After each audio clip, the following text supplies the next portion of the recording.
ओम नमः सिद्धेभ्यः। ओम नमः सिद्धेभ्यः। ओम नमः सिद्धेभ्यः। मंगलम भगवान वीरो मंगलम गौतमो मुनि मंगलम पुण्यकुंदाभ्यो जैन धर्मोस्तु मंगलम सर्वमंगल मांगल्यं सर्वकल्याणकारकं प्रधानं सर्वधर्माणां जैनं जयतो शासनं जैनं जयतो शासनं। जीवं जीवं नवं जिनवनमस्तेन जैन निदिष्टं देविन्दविन्दबन्धं वन्दे तं सर्वदा शिरसा।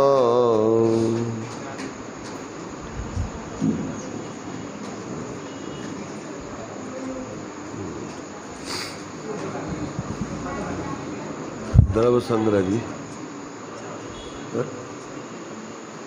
ये अपना द्रव्य संग्रह जी ग्रंथ स्वाध्याय में अपन ले रहे हैं। इसका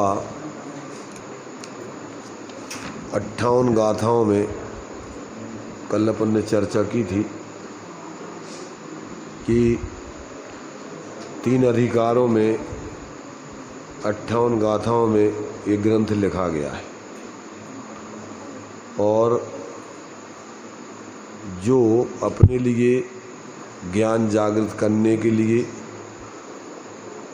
वस्तु स्वरूप को समझने के लिए, आत्महित करने के लिए जितनी बातें अपन को समझना जरूरी है, संक्षेप में उन सब बातों को इसमें आचार्य देव ने लिखा है। अपन को बहुत ही सावधानी से अगर एक ग्रंथ को अपन पढ़ लें तो अपन को सारी दुनिया का, विश्व का ज्ञान हो जाएगा और फिर अपने लिए इस दुनिया के बारे में कोई भ्रांति नहीं रहेगी।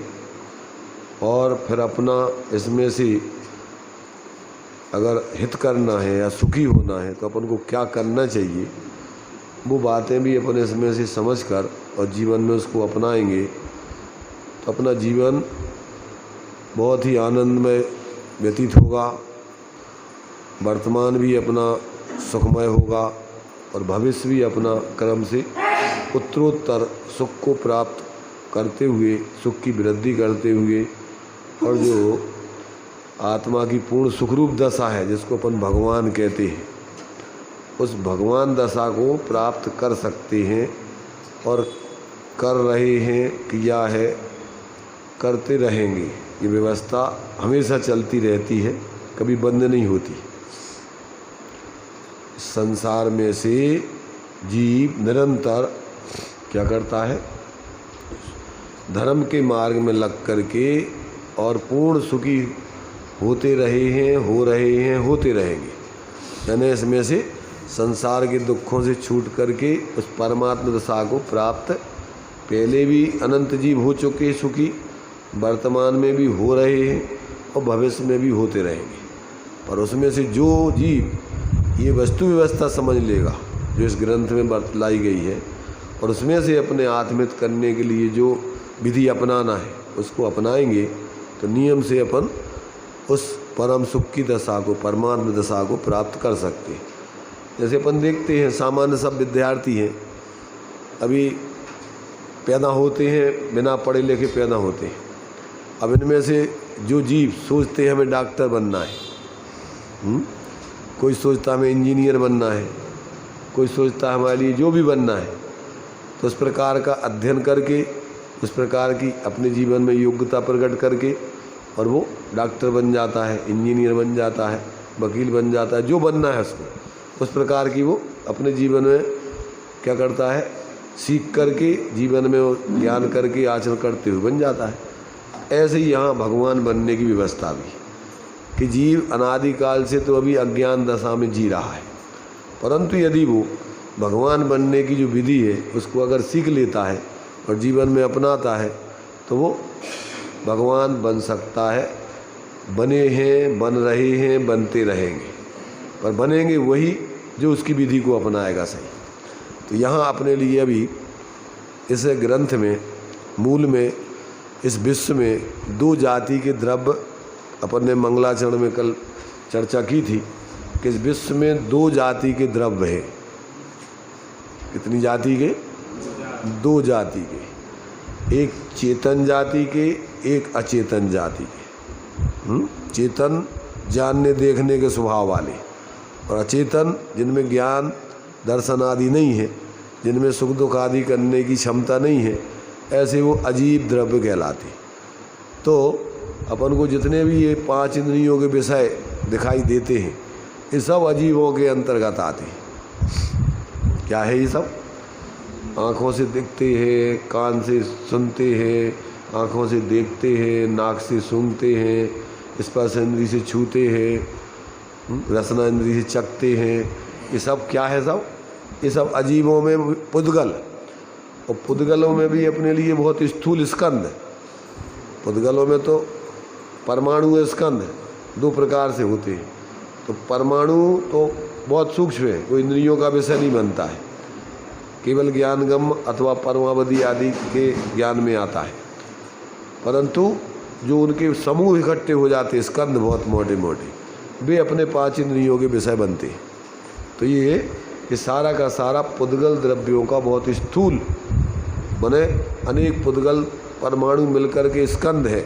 और ये अपन जितना भी देखते हैं, सुनते हैं, सूंघते हैं, चखते हैं, छूते हैं, ये सब, और फिर उसी के माध्यम से विचार करते रहते हैं। तो ज़्यादातर तो अपना ये सब अजीबों के बारे में, उसमें पुद्गलों के बारे में ही अपना सारा चिंतन, सारा ध्यान, सारा अपना लेन देन, उठा पटाक, खान पान सब उसी में चल रहा है। अब चूँकि वो वास्तव में अपन यहाँ पर इस आसमान अपनी जो शरीर के साथ आत्मा है, तो उसके लिए व्यवस्था के रूप में अपन जो है खाते पीते आदि है, परंतु वो आत्मा चूँकि अमूर्तिक है, इसलिए वो तो उन पदार्थों को वास्तव में ग्रहण करता नहीं, माने सिर्फ भाव करता है खाने का, पीने का, देखने का, सूंघने का, चखने का, सुनने का। तो ये सब बाहर में उसके इस प्रकार के भाव चलते रहते हैं, और वो वास्तव में जो चीज़ें हैं जो अपने पांच इंद्रियों के विषय बनती हैं, पांच इंद्रियों के माध्यम से ज्ञान का विषय बनती हैं, वे सब आत्मा से बाहर ही रहती हैं। उसको आत्मा ग्रहण नहीं करता है, ग्रहण करने का भाव करके सिर्फ संकल्प विकल्प करके सुखी दुखी कल्पना करता रहता है। तो ये अपन को यहाँ पर अभी पहले जो पहला अधिकार है 27 गाथाओं का, इसमें इन जीव अजीब द्रव्यों के स्वरूप को सामान्य से बताया जाएगा। इन 27 गाथाओं में अपन को जीव और अजीब, तो जीव की 14 गाथाओं में जीव का स्वरूप बताया जाएगा, और आगे फिर अजीब का स्वरूप बताया जाएगा। अजीब में भी फिर पुद्गल, धर्म, अधर्म, आकाश, काल। तो इनमें फिर इसमें ऐसे विभाग करके बताएंगे कि पंचास्ति का है। पंचास्ति का माने जो बहुप्रदेशी होते हैं। अस्थि तो सब है, सभी द्रव्य अस्थि रूप है, परंतु कायवान, कायवान माने बहुप्रदेशी। बहुप्रदेशी द्रव्य सिर्फ मूल में 4 होते हैं और उपचार से 5 होते हैं। क्या कहा? बहुप्रदेशी माने एक प्रदेश से ज़्यादा प्रदेश वाले। द्रव्य मूल में 4 है और एक और उपचार वाला है जिसको अपन पुद्गल बोलते हैं। तो पुद्गल चूँकि मूल में तो एक ही प्रदेशी है, पुद्गल परमाणु द्रव्य है। द्रव्य क्या है? पुद्गल परमाणु, सबसे छोटा, जिसका दूसरा टुकड़ा नहीं किया जा सकता है। ये जितने भी टुकड़े किए जा सकते हैं ये स्कंद हैं। बहुत से परमाणु मिलकर के उनका बंद हो जाता है, तभी ये स्कंद बनते। तो वो भी जो है पुद्गल परमाणु भी एक प्रदेशी है मूल में। एक प्रदेश माने क्या कि आकाश के एक माने जैसे पुद्गल परमाणु जितने स्थान को घेरता है आकाश के, वो प्रदेश कहलाता है। क्या कहलाता है वो? एक प्रदेश, सबसे छोटा आकाश का स्थान। तो वो जो है जितने परमाणु हैं वो एक एक प्रदेश ही होते हैं। और वैसे उनमें क्या है, ऐसी सामर्थ्य है कि वे सूक्ष्म रूप को धारण करके एक प्रदेश में जो एक परमाणु रहता है उसमें सारे विश्व के जितने पुद्गल हैं वे सब एक प्रदेश में आकर के रह सकते। उनमें ऐसी सूक्ष्म अवगाहन करने की सामर्थ्य है। दूसरा कारण उसका ये भी है कि चूँकि ये लोक है असंख्यात प्रदेशी, और एक प्रदेश में एक ही पुद्गल परमाणु बनता है अथवा एक कालाणु बनता है। अब चूँकि पुद्गल द्रव्य है अनंत, और अगर वो एक एक प्रदेश में एक एक पुद्गल परमाणु ही बने तो फिर इस लोक में सिर्फ असंख्यात पुद्गल परमाणु ही रह पाएंगे। तो उन पुद्गल परमाणुओं में भी कौन सी सामर्थ्य है? सूक्ष्म और स्थूल होने की अवगाहन सामर्थ्य है उनमें। वे स्थूल भी हो जाते हैं, सूक्ष्म भी हो जाते हैं। जब सूक्ष्म पने को धारण करते हैं तो वो एक प्रदेश पर आकर के ऐसी ऐसी इस प्रकार की पुद्गल वर्गणाएँ भी सूक्ष्म एक प्रदेश पर आकर के अनंत पुद्गल परमाणुओं के पिंड के रूप में रह सकती है। क्या? नहीं, समाते ममाते तो माने देखो, समाना तो व्यवहार से कहो, परमार से तो वे अपने अपने स्वरूप में रहते, वो कभी एक दूसरे में मिलते नहीं। जैसे अपन ऊपर सिद्धालय में बोलते ना, एक सिद्ध में अनंत सिद्ध रहते, तो वे रहते हैं आकाश की दृष्टि से, परंतु अपनी दृष्टि से तो वो अलग अलग ही रहते हैं। जैसे पुद्गल परमाणु भी वो प्रत्येक परमाणु दूसरे परमाणु रूप कभी नहीं होता है। जितने पुद्गल परमाणु हैं अनादिकाल से अनंत पुद्गल परमाणु हैं वो उतने ही रहेंगे, उनमें एक भी घटेगा नहीं बढ़ेगा नहीं। बस उनमें क्या होता है, उनका नाम है पूर्ण गलन होते रहना, स्कंद बन जाना, बिछड़ करके फिर बिखर जाना, फिर परमाणु बन जाना, और उसमें फिर अनेक प्रकार के स्कंद बनते हैं। वैसे 22-23 प्रकार की वर्गणाएँ बतलाई जैसे, तो भाई इतने मूल में इतनी प्रकार की वर्गणाएँ बन सकती हैं। मुख्य रूप से अपन बोलते हैं सब कारमाण वर्गणा, औदारिक वर्गणा, आहार वर्गणा माने आहार वर्गणा, और मनोवर्गणा, तेजस वर्गणा, भाषा वर्गणा, ये मुख्य रूप से जो अपने जीवन में काम में आती इनकी चर्चा होती है। वैसे वो 22 प्रकार की 23 प्रकार की वर्गणाएँ शास्त्रों में बतलाई गई। तो ये जो है इतने प्रकार से वो इस वर्गणा माने स्कंद के रूप में हो जाती, और फिर उनका परिणमन, अब कारमाण वर्गणाएँ हैं जो वे ही कर्म रूप से परिणमित होंगी, और कोई वर्गणाएँ कर्म रूप। हाँ, ये बात अलग है कि पुद्गल परमाणु उन वर्गणाओं में से बिखर करके अन्य वर्गणाओं में उस रूप परिणमित कर सकते हैं, क्योंकि प्रत्येक पुद्गल परमाणु में अनेक प्रकार से माने जितने प्रकार की वर्गणाएँ पुद्गल की होती सब रूप परिणमन करने की सामर्थ्य।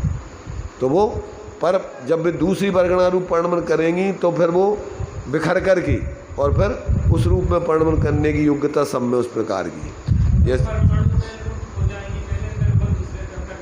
हाँ, तो मतलब ये है कि उनमें परस्पर में इस प्रकार से माने स्कंद रूप में परिणमन करने की पुद्गल परमाणु में सामर्थ्य है, और वो इस प्रकार से बदल करके, जैसे मान लीजिए अपन देखते हैं सोना है, अब वो मिल करके धूल मिट्टी बन जाता है, टुकड़े खिरता रहता वो सब मिट्टी धूल बन जाएगा।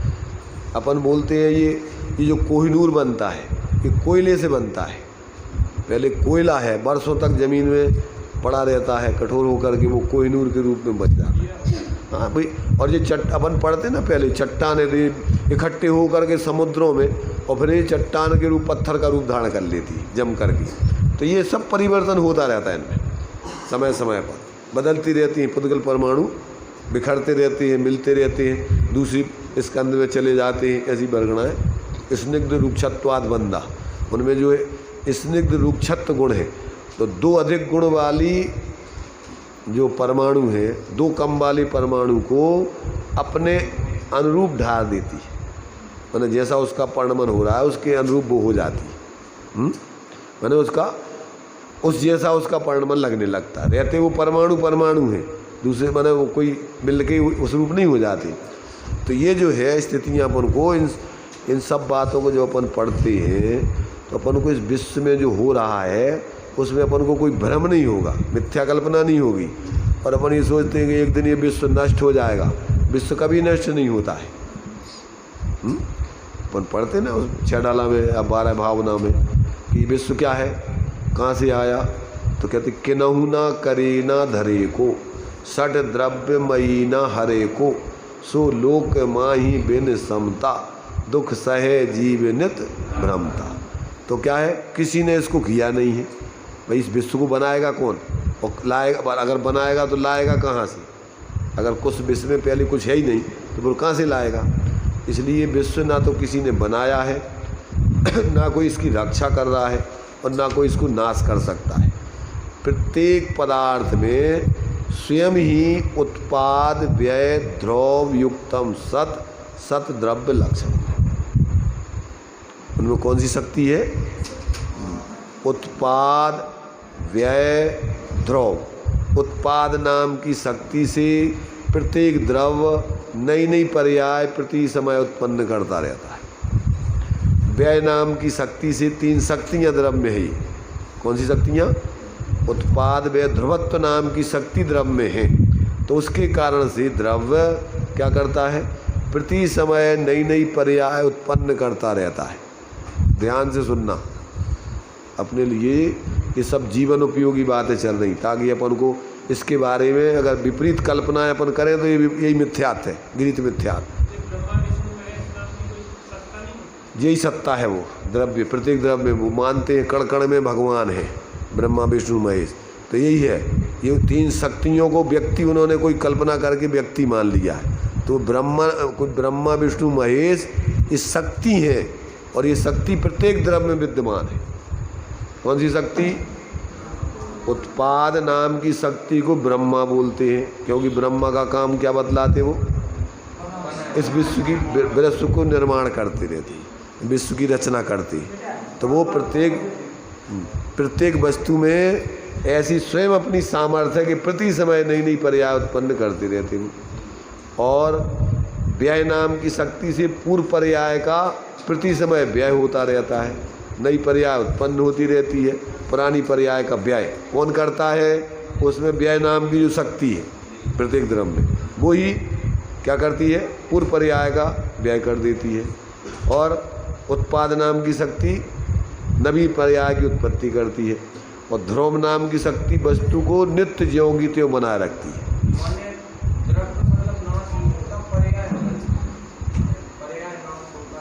देखो पर्याय भी नाश नहीं हो, पर्याय का नाश माने क्या? पर्याय भी बदलती रहती है, ना तो कोई नाश होता है सर्वथा, ना कोई उत्पन्न होता है। अवस्था से अवस्थान्तर होता रहता है। जैसे मान लीजिए कि जो सोने की अंगूठी थी अब उसकी चेन बना दी, तो वो अंगूठी का अभाव होकर के चेन रूप परिणमन कर गई। तो कोई उसका स्वर्णपना तो कोई नष्ट हो नहीं गया, उसको अवस्था से अवस्थान्तर हो गया। इसलिए किसी में से ना कुछ नया पैदा होता है ना नष्ट होता है। प्रति समय उसमें पूर्व पर्याय व्यय होती है, नवीन पर्याय उत्पन्न होती है और वस्तु पने से वस्तु ध्रुव ज्यों त्यों वही की वही बनी रहती। तो जितने द्रव्य हैं वे अनादि काल से अनंत काल तक बने रहना है, उनमें नया कोई द्रव्य पैदा नहीं होता और पुराने द्रव्य कोई नाश नहीं होते। क्या होता रहता है उसमें? उसमें प्रति समय उत्पाद व्यय होता रहता है और ध्रुव पने से ज्यों की त्यों बनी रहती हैं। ऐसा प्रत्येक द्रव्य में अनादि काल से चल रहा है। अब अजीबों में तो चूँकि 4 अजीब द्रव्य तो सदा शुद्ध ही रहती है। कौन से 4 अजीब द्रव्य? धर्म द्रव, अधर्म द्रव, आकाश द्रव, काल द्रव। ये कैसे रहते हैं? सदा शुद्ध ही परिणमन करते रहते हैं, उनमें अशुद्धता नहीं होती। सिर्फ अशुद्धता होती है जीव और पुद्गलों में। इसमें होती है जीव और पुद्गलों में अशुद्धता भी होती है, शुद्धता भी होती है। 4 अजीब द्रव्यों में शुद्धता रूप परिणमन होता रहता है निरंतर एक जैसा, उसमें और अशुद्धता नहीं होती कभी। सिर्फ जीव और पुद्गलों में शुद्धता अशुद्धता दोनों होती हैं। पुद्गल में तो अशुद्धता हो करके शुद्धता हो जाती है, शुद्धता हो करके अशुद्धता, उसमें कोई स्थायित्वपना रहने का स्वभाव नहीं है कि एक रूप सदा बना रहे। पर जीव का ही ऐसी स्थिति है कि एक बार जीव शुद्ध दशा को प्राप्त हो जाए तो फिर कभी भी अशुद्ध दशा को प्राप्त नहीं होता है। परमाणु स्कंद से बिखर के परमाणु हो गया, परमाणु से मिट करके फिर स्कंद बन गया, एक स्कंद से मिट के दूसरे स्कंद में चला गया, दूसरे से मिट के तीसरे में, ऐसा उसका परिवर्तन होता रहता है। तो जितने प्रकार के ये स्कंद हैं ये सब वो ही परमाणु बदल बदल करके परिणमन करते रहते। अपन अभी वर्तमान में अपन देखो कि जैसे जो अपन ने पहले भोजन किया तो यही गेहूँ पैदा हो गई मिट्टी में, ऐसे पानी खाद वगैरह बना करके उसमें से गेहूँ आ गए, गेहूँ अपन ने खा लिए, खा करके फिर मलमूत्र रूप में पैदा हो करके फिर उन्हीं में चले गए। तो ये तो सब परिवर्तन होता रहता है। पानी पिया अपन ने, अब पानी पी करके क्या है वही सब वाष्प बन करके गैस बन के उड़ जाता, फिर वही समुद्र में पहुंच जाता, फिर जो ये है फिर वही, तो परिवर्तन होते रहते से। समझ में आया? माने इसमें जो है किसी भी पुद्गल का सर्वथा नाश नहीं होता, उसमें परिवर्तन होते रहते हैं। परिवर्तन होने के बाद वो अगर शुद्धता में आएगा तो परमाणु बन जाएगा। पर ऐसा कभी नहीं होगा कि इस विश्व में जो 22 प्रकार की वर्गणाएँ बतलाई हैं किसी भी वर्गणा का सर्वथा अभाव हो जाए। उस जाति की वर्गणा रूप में परिणमन उनका सदा बना रहेगा। अब उनमें पुद्गल परमाणु बदलते रहेंगे। जैसे जो अपन को जो अकृत्रिम चीज़ें बतलाई हैं, चैत्यालय वगैरह है, जो और भी जो है सूर्य चंद्रमा वगैरह है, ये सब उनके विमान हैं, तो ये वो तो रूप उसी रूप में रहते हैं, परंतु उन स्कंदों में पूर्व के परमाणु बिखरते रहते हैं, नए परमाणु उसी जाति के उसमें जाके मिलते रहते हैं, पर उसकी सत्ता स्कंद की शाश्वत बनी रहती है, उस जाति के जो अकृत्रिम चीज़ें हैं। ऐसे ही जो वर्गणाएँ हैं, तो 22 प्रकार की वर्गणाएँ जो है निरंतर बनी ही रहती हैं। अब उनमें से परमाणु बदलते रहते हैं, नए आते रहते, दूसरे मिलते रहते, परंतु उन वर्गणाओं का कभी श्लोक में से कभी अभाव नहीं होगा। अगर अभाव हो जाए तो क्या होगा? भाषा बोलने का जीवों की सत्ता पर संसार में बोलने वाली जीवों की सत्ता ही नहीं रहेगी, शरीर की दशाएं नहीं रहेंगी, 33 वर्गणाएँ नहीं रहेंगी, तो शरीर की रचना में तेज जो 3 प्रकार के शरीर में कैसे होगा? वो कभी नहीं होगा। अनादिकाल से अनंत काल तक वो व्यवस्था जो होगी तो सब चलती रहती। तो ये जो है, अब ये सारी बातें अपन को जब ज्ञान में आती हैं तो अपन जो अज्ञान दशा में मूर्छित होकर के शरीर आदि में, और जो इन बाहर के संयोग पुद्गलों में स्कंदों में अपन मूर्छित होकर के सोचते हैं कि हमारा हो गया, जो भी सोना चांदी हीरा मोती सब क्या है, ये सब पुद्गल के स्कंद हैं। अजीब है, उसको जीव अपने रूप कभी बना नहीं सकता है, जीव के वो कभी होते नहीं। ये लोक व्यवस्था के लिए अपन ने जो ये सब उसकी कीमत वगैरह डाली, अपने आप में उनकी कोई कीमत नहीं होती है। क्या कहा? किसी भी पुद्गल का जो मूल अपन देते हैं ये तो अपन लोक व्यवस्था की दृष्टि से एक व्यवस्था है, पर वास्तव में तो उनका कोई अपने आप में कोई कीमत नहीं है। पहले सोना 150-200 रुपये तोला हमने देखा, अब क्या भाव चल रहा? 60,000 रुपये तोला हो गया 10 ग्राम। तो अब ये तो अपनी कल्पनाएं हैं, बढ़ाते जाते उसकी कीमत बढ़ाते जाओ, बढ़ाते, घटाना है घटा दो। आज तुम सोने की कीमत कर रहे, कल दूसरी कीमत बदल दो उसको। स्टील की कीमत सोने जैसी कर दो और सोने की कीमत स्टील लोहे जैसी कर दो, तो उसकी कीमत वही हो जाएगी। इनमें अपन को अपने आप में उनकी कोई मूल्य नहीं है, उपयोगिता के आधार पर अपन उसके मूल्यांकन करते रहते, बदलते रहते। पहले अब जो अपन खाने पीने की चीज़ें, अब उसी रुपयों का भी वही मूल्य था उस समय, जैसे तो 1.5 रुपये 2 रुपये किलो घी बिकता था, और आज हज़ारों रुपये किलो ही भी है। 2000 रुपये किलो आता है शुद्ध गिरगाय वगैरह का वो बीनागंज वगैरह से खरीदो, जहाँ से वो जो इनका चलता है 2300-2400 रुपये 2500 रुपये किलो है। तो पहले ऐसे सोचते थे कि जैसे पहले इत्र लगाते ना लोग कानों में, तो कभी कभी घी कोई कान में फुइया लगा के सूंघेंगे, खाने के लिए नहीं मिलेगा कुछ, सूंघ लेंगे बस, इतने में समझ लो हो गया उनका, और पचेगा भी नहीं। अब पचाने की सामर्थ्य भी खत्म हो जाएगी, धीरे धीरे शरीर भी ऐसे क्षीण होते जाएंगे। आगे जा कर के तो यही होना है, छोटे छोटे शरीर हो जाएंगे एक एक हाथ के, और उनकी खाने पीने की जब ये सब खत्म हो जाएगी व्यवस्था, जैसे सामान्य लोग मिट्टी मिट्टी खाते जानवर, ऐसी स्थिति बनेगी आगे छठम काल वगैरह में। तो ये सब परिवर्तन उत्सर पड़ी अवसर पड़ी भारत क्षेत्र में चलता रहता है। तो ये सब धीरे धीरे इस प्रकार की प्रक्रियाएँ चलती रहती हैं, ये निरंतर चक्र चलता रहता है। अब इनमें से जीव जब तक अपने स्वरूप को समझकर और अपनी आराधना करके संसार चक्र को नहीं तोड़ेगा, तब तक इसी चक्र में 4 गति 84 लाख योनियाँ फिक्स हैं, समझ रहे? इससे ज़्यादा नहीं, इससे कम नहीं, इनमें ही चक्कर लगाते रहो अपन। इसलिए पंच परावर्तन बोलते हैं। कई बार जीव उन रूपों को धारण करके, क्यों कि बस वो भाव भी, अशुद्धता के भाव की भी एक सीमा है, और संसार में अपन को शुभ भावों की और अशुभ भावों की सीमा है। शुभ भाव होंगे तो कहाँ तक होंगे, इतने होंगे, अशुभ भाव होंगे तो इतने होंगे, पर शुद्ध भाव जब तक जीव नहीं करेगा तब तक इसी चक्र में घूमता रहेगा। वही है, उसका मतलब ये है कि आपने, चूंकि वो भाव उस जाति के अनेक बार करते रहते हो, चक्र में ही रहना है, सब वैसे के वैसा अनंत बार प्राप्त कर लिया होगा। पर अब अपन अपने को नहीं जानते, तो फिर बस भूल जाते कहाँ थे पहले, क्या करके आए, अब कुछ नहीं पता, नए हैं सब कुछ बिल्कुल ज्यों करते हो। अनंत बार ऐसा ही सबकारी जीव अनंत बार कर चुकता है, पर एक काम नहीं करता है, अपने को अंदर में अपने रूप अनुभव करके इन सारे विकारी भावों से रहित ऐसी शुद्ध परिणामों की दशा प्रकट नहीं की उसने। ये कार्य जब तक नहीं करता है तब तक उसी चक्र में घूमता रहता है। क्या करता है, सुबह शुभ भाव रात दिन चलते रहते, बस चलते रहते।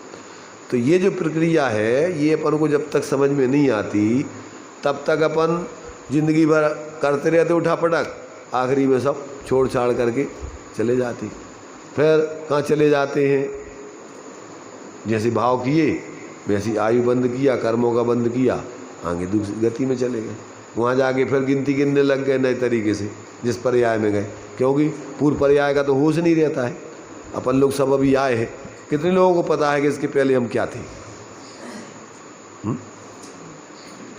अरे अपन को तो देखो इस वर्तमान की उम्र का भी पूर्व की यानी छोटी उम्र की कितने वर्ष तक की याद रहती है अपन को, ये बताओ।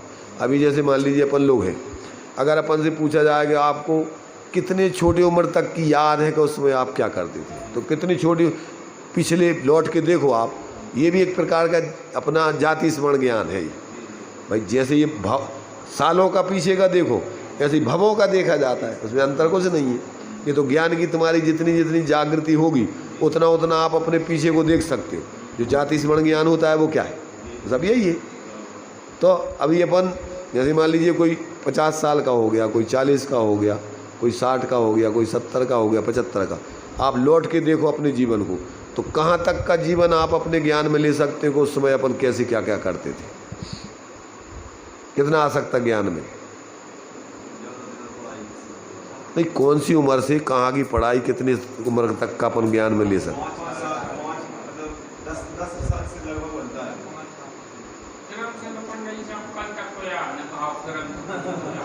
अब पूरा तो सही बात है क्या, पूरी तो अपन माने पूरा 24 घंटे का हिसाब किताब तो नहीं बता सका, मोटे मोटे रूप में बता सका। मैंने जैसे बनारसी दास जी ने अपना अर्ध कथानक लिखा है, तो उसमें उन्होंने लिखा है कि अर्ध कथानक हमारा ऐसा नहीं समझना कि पूरा अर्ध कथानक है, ये तो हमने अपने जीवन के आधे जीवन की मोटी मोटी घटनाएं लिखी हैं। यदि आप सूक्ष्मता से जीवन के बारे में विचार करोगे तो एक दिन के पूरे जीवन को भी व्यक्ति लिख नहीं सकता है। सुबह उठता है और शाम तक कितने विचार हुए, क्या क्या सोचा, वो भी नहीं लिख सकता है। लिख सकता है क्या? तो अब ये देखो, आप देखो जितना जिसका ज्ञान जितना जिसका जागृत होता है उसको धीरे धीरे पीछे तक का बहुत याद हो सकता है, आ सकता है। क्योंकि इसमें भी क्योंकि ज्ञान में तो सामर्थ्य इतनी है कि अनंत काल का भी पहले तुम अनंत काल पहले क्या थे और अनंत काल बाद आगे क्या होगा और वर्तमान में जो है वो तो है ही, ऐसा ज्ञान में सामर्थ्य है।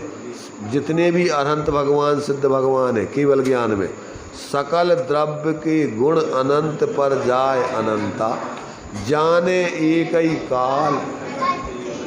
एक समय की ज्ञान पर्याय में अनंत काल भूत में तुम्हारा क्या परिणमन होगा और भविष्य में क्या परिणमन होगा और वर्तमान में क्या और एक एक गुण में क्या क्या परिणमन, सब का एक समय की ज्ञान पर्याय में झलक जाता है।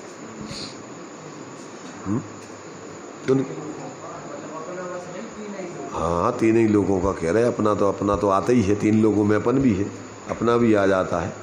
तो ये ज्ञान की तो इतनी सामर्थ्य है, अपने पास भी सामर्थ्य है पर उसकी अपन क्या है प्रकटता नहीं कर पाए, पर्याय में उसकी सामर्थ्य प्रकट नहीं की।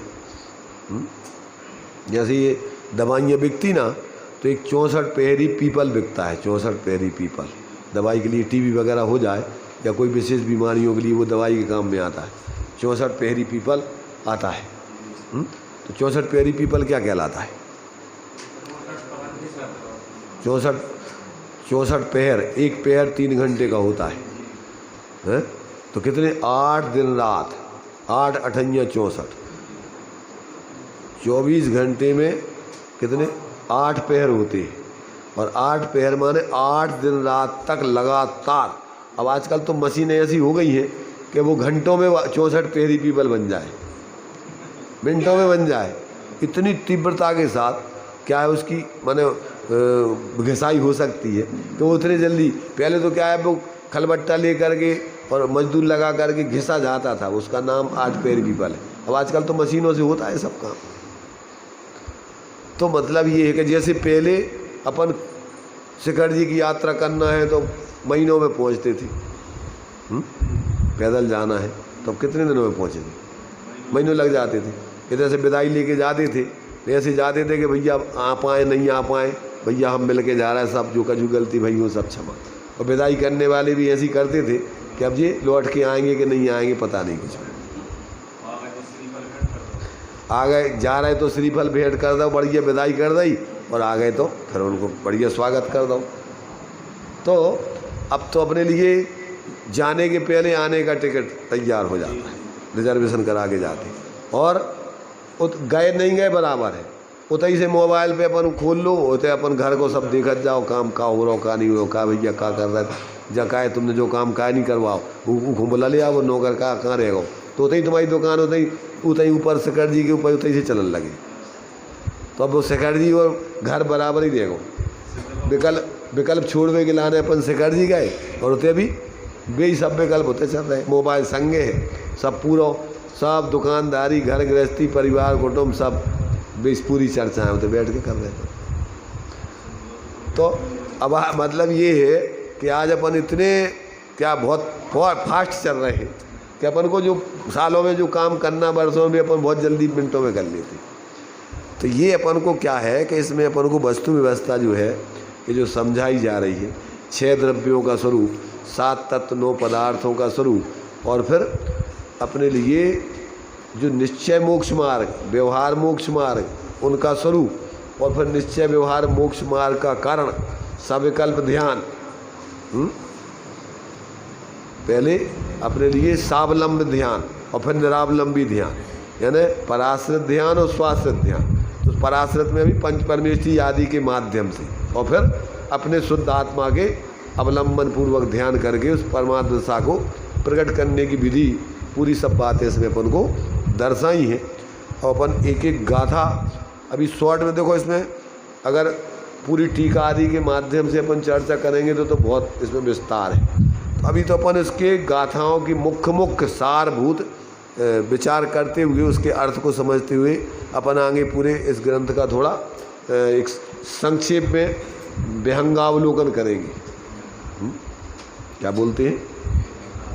विहंगावलोकन, सिंहावलोकन अलग होता है, विहंगावलोकन अलग होता है।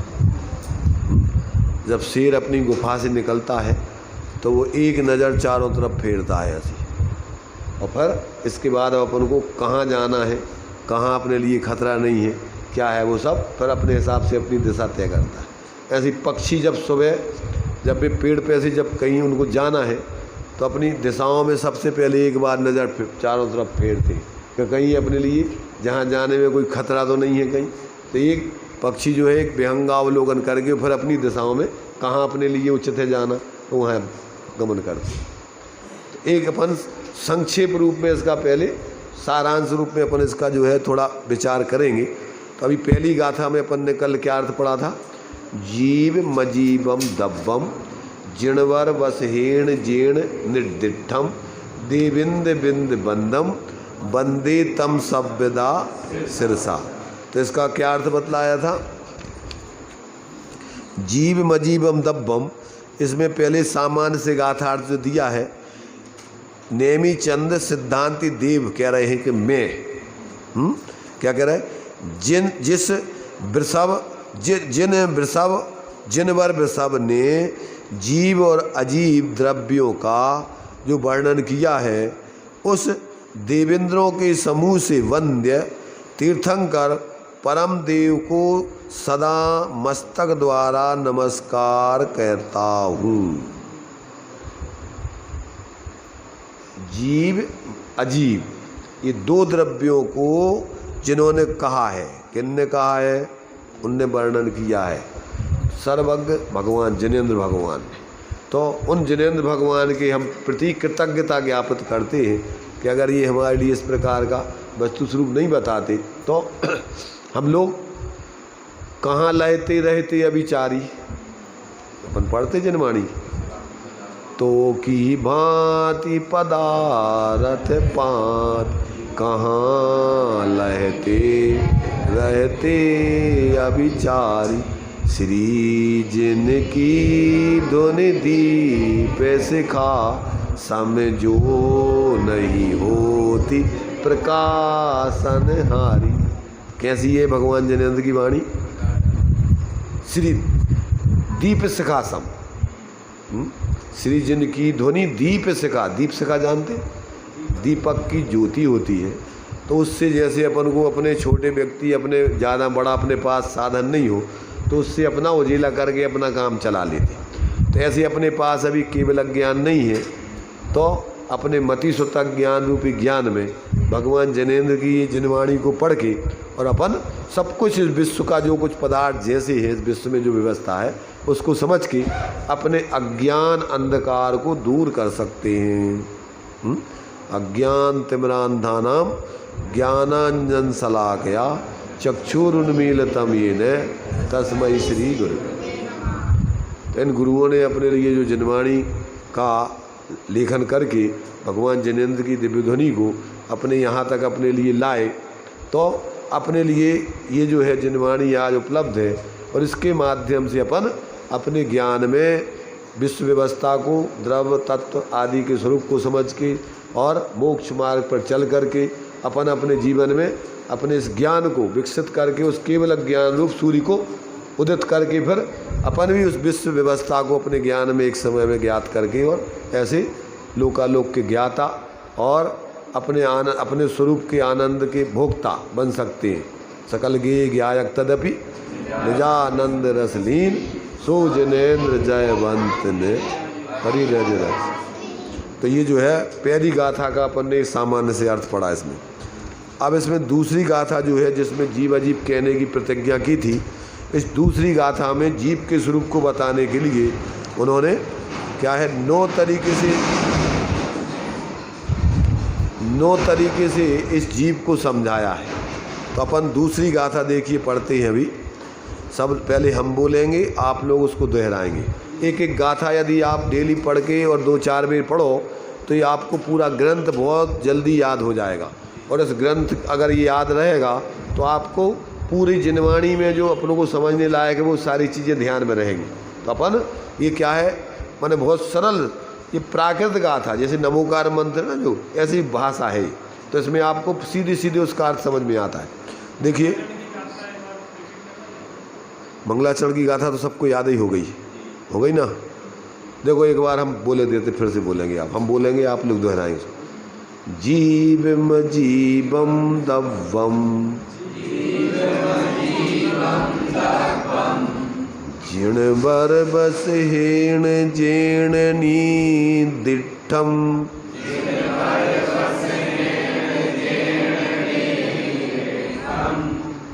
देविंद बिंद बंदम बंदे तम सव्यदा सिरसा।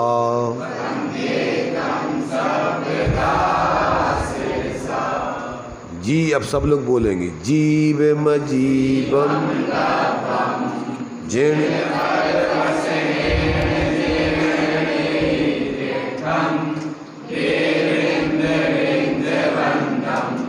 बंदे तम सव्यदा। बहुत जल्दी याद हो जाएगी सबको। एक एक व्यक्ति बोल सकते नहीं है तुम्हारा? चलो अभी पुस्तकें नहीं है इनके पास, चलो कोई बात नहीं। अब जो है ये देखो सबके पास, वैसे इसका तो वो करा देना, इसका तो गाथाओं का, हाँ वैसे तो रखी थी, ध्यान नहीं था अपने पास रखेंगे पुस्तक, इसकी गाथाओं का वो जो है अकेला पढ़ने के लिए रखा हुआ है। चलिए तो इसको एक गाथा जो है ये आप लोग सब अपने कॉपी पे लिख लो और 2-4 बार पढ़ोगे याद हो जाएगी। अब ये दूसरी गाथा बोलते हैं, आप लोग उसको दोहराएंगे। अभी हम पहले बोलेंगे, आप लोग उसको दोहराएंगे। सब लोग उसको ध्यान से, पुस्तकें हैं जिनके पास पुस्तकें भी देखते जाएं। जीवो ओव ओग मओ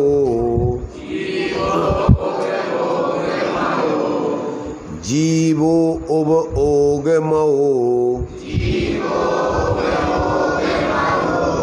अमुत्तिकत्ता सदेह परिमाणो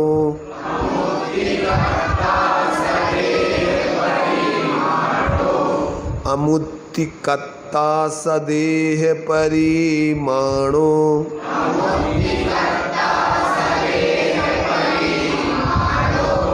भूता संसारत्थो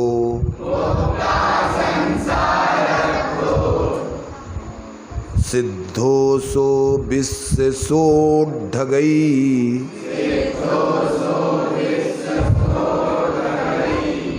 सिद्धोसो विश्वसोढगई।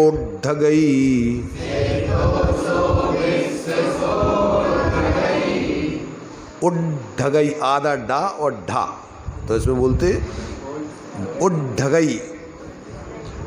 तो अब फिर से सब लोग एक साथ बोलेंगे जीव ओवो ओगमो अमुत्तिकत्ता सदेह परिमाणो भूता संसारत्थो सिद्धोसो विश्वसोढगई। बहुत बढ़िया। अब ये अपन लोग एक एक 2-2 गाथाएं पढ़ेंगे ना तो बढ़िया एक ग्रंथ जो है छोटे छोटे बच्चों ने याद कर लिया था। जहाँ जहाँ हमने पहले अध्ययन कराया बहुत जल्दी बच्चों इस उम्र में तो सब लोग बड़े लोगों को भी याद हो गया था। तो अब ये देखो इसका सीधा सीधा उसका अर्थ भी अपन उसी गाथा के आधार से समझते जाएं। जीवो माने जीता है, ठीक है ना। जीवो का क्या अर्थ होता है? जो जीता है। और उपभोग मो माने जो उपयोगमय है। कैसा है? जो उपयोग जानते ना, उपयोग माने जानना देखना, उपयोग माने जानना देखना होता है। आगे अभी एक एक गाथा इन 9 अधिकारों की अलग अलग आएगी उसके खुलासा करने के लिए। अभी तो अपन उसका सामान्य अर्थ पढ़ रहे हैं। तो जो जीता है, उपयोगमय है, और अमुत्ति माने जो अमूर्तिक है। कैसा है वो? अमूर्तिक है। और कैसा है? कत्ता माने जो करता है। अब आगे खुलासा करेंगे क्या करता है, निश्चय से क्या करता है, व्यवहार से क्या करता है। अभी आगे आगे गाथाएँ आएंगी उसका बराबर सब स्पष्टीकरण होगा। तो जो जीवो माने जीता है, उपभोगमय माने उपयोगमय है, अमुत्ति माने जो अमूर्तिक है, कत्ता माने जो करता है, और सदेह परिमाणों का अर्थ होता है स्वदेह प्रमाण है। जिस शरीर में आत्मा जाता है उसमें संकोच विस्तार नाम की शक्ति है, तो वो सुकड़ करके फैल करके उस शरीर प्रमाण हो जाता है। तो स्वदेह परिमाणु का अर्थ क्या होता है? स्वदेह, जिस शरीर में जीव संसार में रहता है उस शरीर प्रमाण हो जाता है, उसका नाम है स्वदेह परिमाण। तो स्वदेह परिमाणों और भोक्ता माने जो भोगता है, क्या भोगेगा आगे बताएंगे गाथाओं में, अभी तो सीधा सीधा गाथा का अर्थ है जो भोगता है, और संसारत्व माने जो संसार में स्थित है। कैसा है? जो संसारत्व, तो संसार में जो स्थित है, और सिद्धो माने जो सिद्ध है। कैसा है वो? यानी सारे जीव किस इसकी परिस्थिति में रहते हैं, इन 9 तरीके से अपन को सब जानकारी दे रहे हैं। अभी खुलासा गाथाओं में करेंगे कि निश्चय से वो किस रूप में है, व्यवहार में क्या है। तो जो क्या है, सिद्धो माने जो सिद्ध है, और सो माने साह माने वह जीव। कैसा है? विश्व सोट ढगई। विश्व सोट ढगई का मतलब होता है विश्व साह माने स्वभाव से ही, कोई दूसरे ऊपर ले जाने वाला नहीं, उसका स्वभाव ही है। जैसे अग्नि का स्वभाव ऊपर की ओर उठना है, ऐसे ही जीव का स्वभाव ऊर्ध्वगमन करने का स्वभाव से। तो जो स्वभाव से उड़ गई माने ऊर्ध्वगमन स्वभाव ही है। ऐसा जो है ये 9 तरीके से जीव को अपन को समझना है, या जीव का स्वरूप समझना चाहिए। तो ये दूसरी गाथा में अपन को ये 9 अधिकार जीव को समझने के बतलाए गए। अभी आगे 14 गाथा तक इन्हीं 9 अधिकारों का खुलासा करेंगे कि जीता है तो कैसे जीता है, व्यवहार से कैसे जीता है, परमार्थ से कैसे जीता है। तो ये दूसरी गाथा का अर्थ समझ में आ गया। 9 अधिकार अपन को संसार में स्थित है, हाँ, संसार स्थिता, तो संसारत्थो संसार में स्थित है, जो मैंने संसार में रह रहा है, ऐसा संसारत्थो। और सिद्ध है, और स्वभाव से ही विश्वसा उड़ गई, स्वभाव से ही ऊर्ध्वगमन करने के स्वभाव वाला है। ऐसे 9 दूसरी गाथा में अधिकार अपन को यहाँ बतलाए गए हैं। अब इन 9 अधिकारों का ही अपन को 14 गाथा तक अभी जीव अधिकार चलेगा। ये जीव, क्योंकि मंगलाचरण में जीव अजीवम दब्बम 2 प्रकार की तरफ है। और फिर आगे अपन को जो दूसरा अधिकार है, तो उसमें भी अपन को जीव अजीव के विशेष बताएंगे। फिर उसमें जो है आसव बंधन संवर निज्जर मोक्षो सपुण्य पावाजे जीवाजीव विशेषा। अब उन्हीं जीव और अजीव का ही विस्तार उसमें बताएंगे। और फिर आगे भी रत्नत्रय में भी जीव और अजीब के ही संयुक्त रूप में साधना में, उसमें भी जीव अजीब चलेगा, और ध्यान में भी जीव चलेगा। तो ये सब 2 ही जीव अजीब का ही पूरा विस्तार आगे चलेगा पूरा। तो ये 9 अधिकार समझ में आ गए सबके। दूसरी गाथा जीवो अवोगमो अमुत्ति कत्ता सदेह परिमाणो भोक्ता संसारत्थो सिद्धो तो विश्व सोट ढगई। ये 9 अधिकार है। 9 अधिकार माने जीव को इन 9 तरीके से अपन को समझना जरूरी है। अगर इन 9 तरीके से नहीं समझेंगे तो जीव का सही स्वरूप सर्वांगीण अपन नहीं समझ पाएंगे। विश्र साह ये दिया ना, ऊपर दिया विश्व साह उड़ गई, विश्व सोट ढगई जो लिखा हुआ है। तो ये विश्व साह का अर्थ होता है स्वभाव से उड़ गई माने ऊर्ध्वगमन करने वाला है। तो इस प्रकार से ये दूसरी गाथा हो गई। अब इसका अपन थोड़ा खुलासा भी समझेंगे। अभी अपने लिए टाइम लगभग हो चुका है। 5 मिनट ज़्यादा तो ले लो, हमें क्या है, अभी 5 मिनट में से कम है, 5 मिनट और ले लेते हैं। देखो इसमें अपन को जो है ये 9 अधिकार जो दिए गए हैं, तो इसमें इन्होंने एक का खुलासा भी किया है, ठीक है ना। तो इसमें सबसे पहले दिया है जो जीवो है, तो जीवो है तो दिया है उसमें, देखो टीका में दिया है, यह जीव यद्यपि शुद्ध निश्चय नैसी आदि मध्य अंतरहित स्वपर प्रकाशक और अविनाशी और निरुपाधि शुद्ध चैतन्य जिसका लक्षण है या स्वरूप है, ऐसे निश्चय प्राण से जीता है। क्या करता है? मूल में तो इस अपन जो 6 डाला में पढ़ते ना, क्या पढ़ते हैं? जीव का लक्षण चेतन को है उपयोग,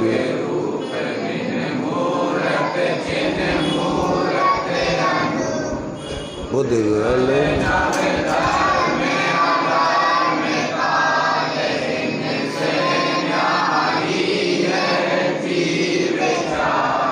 यही बात यहाँ बता रहे कि देखो ना तो इसका आदि है। आदि जानते हो? प्रारंभ कब से जीव है, पीछे का कोई अंत नहीं है, उसका नाम अनादि। अन माने नहीं है, आदि माने प्रारंभ जिसका। और मध्य, जब आदि और अंत नहीं है तो मध्य क्या होगा भाई? जिसका आदि हो, जैसे मान लीजिए कोई रस्सी है, अब इसका ये इधर से ये अंत है, इधर से आदि है, तो मध्य भी हो जाएगा। अब जिसका ना तो इधर से ऐसा हो जाए गोल, अब ये अपन कहोगे इसका कहाँ प्रारंभ है, कहाँ अंत, मध्य है, कहाँ अंत है? न कहीं कोई प्रारंभ ना कोई। तो अब ये जीव क्या है? ना कभी जिसका जन्म हुआ है, ना कभी नाश होना है, ना कभी उसका बीच का हिस्सा आएगा कि कब बीच कब आएगा, कभी नहीं आना उसका। तो ऐसा आदि मध्य अंत से रहित ऐसा जो जीव है वो क्या है? स्वपर प्रकाशी है, अपने को भी जानता है और दूसरों को भी जानता है। अगर जीव नहीं हो तो इस विश्व को कौन बताएगा? अजीबों को कौन बताएगा, कौन जानेगा? तो अजीब को बताने वाला, जानने वाला भी जीव है, और अपने को जानने वाला। सूर्य को कौन प्रकाशित करता है? स्वयं। और पर को कौन प्रकाशित करता है? तो सूर्य सबको प्रकाशित करता है। तो ऐसे ही अपना आत्मा स्वपर प्रकाशी सूर्य है, अकृत्रिम सूर्य है। ये अपने को भी जानता है, पर को भी।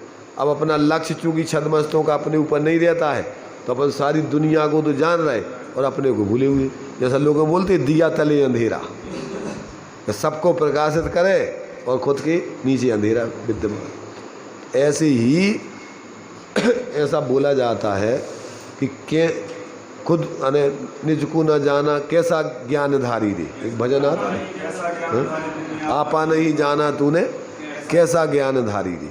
कि ज्ञान जान मैंने सबको जानते हुए खुद को नहीं जानता, काय का ज्ञानधारी है तू? इसलिए भाई ये अपन को जो ज्ञान अनादिकाल से अपने आत्मा से ही हो रहा है, आत्मा में ही रह रहा है, और आत्मा सबको प्रकाशित करते हुए खुद को नहीं जान रहा है, इसलिए परेशान है, हैरान है। और जब ये वास्तव में अपने को अपने रूप जान लेगा तो पर को पर जानकर उनमें मूर्छित नहीं होगा, तो जीवन में उसके समस्या खत्म हो जाएगी। तो इस प्रकार से ये अपन को जीव का स्वरूप यहाँ क्रम से जो 9 अधिकार हैं उसमें अपन को एक एक चीज़ का बढ़िया खुलासा करके कि उसका स्वरूप क्या है और वो किस तरीके से जो है वास्तव में जीव का मूल स्वरूप है, और कैसे व्यवहार में वो भ्रमित है, अपने मूल स्वरूप को नहीं समझ करके दुखी है। अब ये सारी बातें इसमें खुलासा की जाएंगी 9 तरीके से। तो अभी अपन जो है यहाँ इसी को इतने में ही अपन ने चर्चा की है, इस पे अपन 2 गाथाओं के माध्यम से विचार करना, याद करना, और याद करते हुए उसका जो खुला अपन चर्चा करेंगे उसको पूरे ज्ञान में रखना, तो जीवन में अपन को कहीं कोई समस्या आने वाली नहीं। अगर अपने हाथ में क्या है? द्रव्य संग्रह, कौन सा ग्रंथ है? अगर ये संग्रह द्रव्य का कर लेंगे अपन तो समझ लेना कभी गरीब नहीं बन पाओगे। और अगर जी द्रव्य संग्रह नहीं देगी, वो जड़ द्रव्य संग्रह करते रहोगे तो पुण्योदय जिनके तिनके भी ना ही सदा, वो हमेशा एक सा रहने वाला नहीं, वो तो बदलते ही रहते।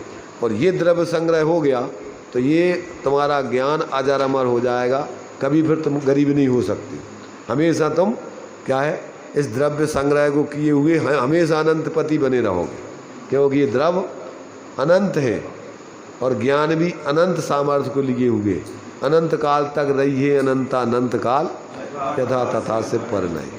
तो ये जो है अपन को बहुत सुंदर ग्रंथ है, और अपन संक्षेप में अगर इसको समझ लें तो वास्तव में अपन को एक प्रकार से जनागम का पूरा सार अपने जीवन में समझ में आ जाएगा। और फिर आप कोई भी ग्रंथ पढ़ो, इसको छोड़ करके इसके अलावा कुछ नहीं तुम्हें उसमें मिलेगा। सब उसमें जो यहाँ पढ़ोगे वही सब अपने तरीके से उसमें विस्तार किया जाएगा। चलिए यहीं अपन अभी इसको विराम लेते हैं।